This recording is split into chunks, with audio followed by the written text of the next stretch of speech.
You reach for your phone, the second boredom shows up. It happens before you even notice. Your thumb moves on its own. But the real answer for why this happens is far stranger than habit. Boredom feels like nothing. Empty time, a gap you need to fill. But your brain does not see it that way at all. Psychologist Sandi Mann spent years studying boredom in the lab. She found something unexpected. People who were bored first, then given a creative task, came up with more original ideas than people who jumped straight into the task. Boredom was not wasted time, it was preparation. Why would your brain reward you for doing nothing? Go back further. Your ancestors did not have screens. They had long stretches of silence, waiting by a fire, walking for hours with nothing to look at. That silence was not empty either. It was the space where planning happened, where memory got sorted, where tomorrow got imagined. Think about a hunter tracking prey for hours across open land. Nothing happens for most of that walk, no danger, no conversation, just footsteps in sky. That stretch of nothing was not dead time. It was when the brain rehearsed the hunt that had not happened yet, replayed the one that had, and quietly solved problems that effort alone could never reach. Neuroscientists call this the default mode network. It switches on exactly when you stop focusing on a task.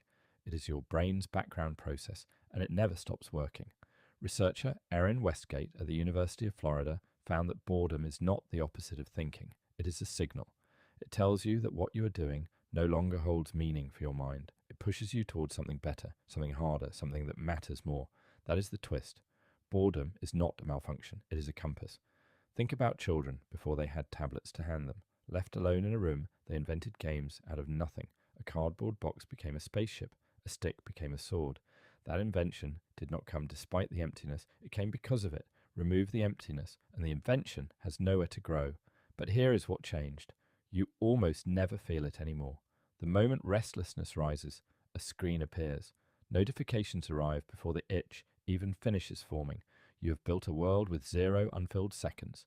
Consider how strange that actually is. For nearly all of human history, unfilled seconds were the default setting of a day.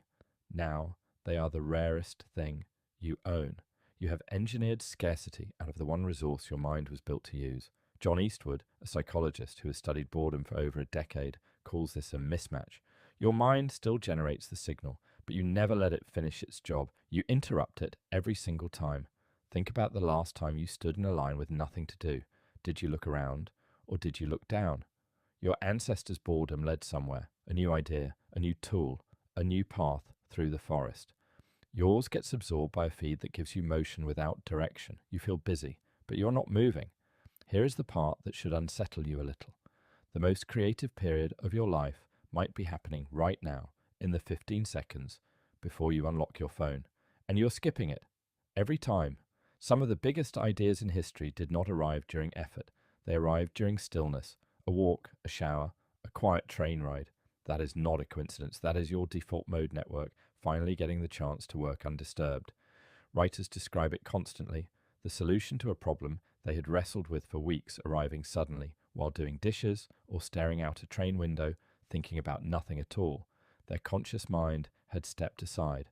Something quieter had kept working the whole time. So the next time restlessness creeps in, try waiting. Not long, just long enough to feel it fully. Let your mind wander somewhere it was not told to go. Because boredom was never your enemy. It was your ancestors' quiet room, the place where their best thinking happened. And somewhere underneath every notification you have ever silenced, that room is still there, waiting for you to walk back in. It does not ask for much. A few uninterrupted minutes. No phone, no sound, no task. Just you, and whatever your mind decides to do when nobody is directing it. Give it that room often enough, and it starts to feel less like emptiness and more like space. You reach for your phone the second boredom shows up. Maybe, just this once, you should reach for something else instead.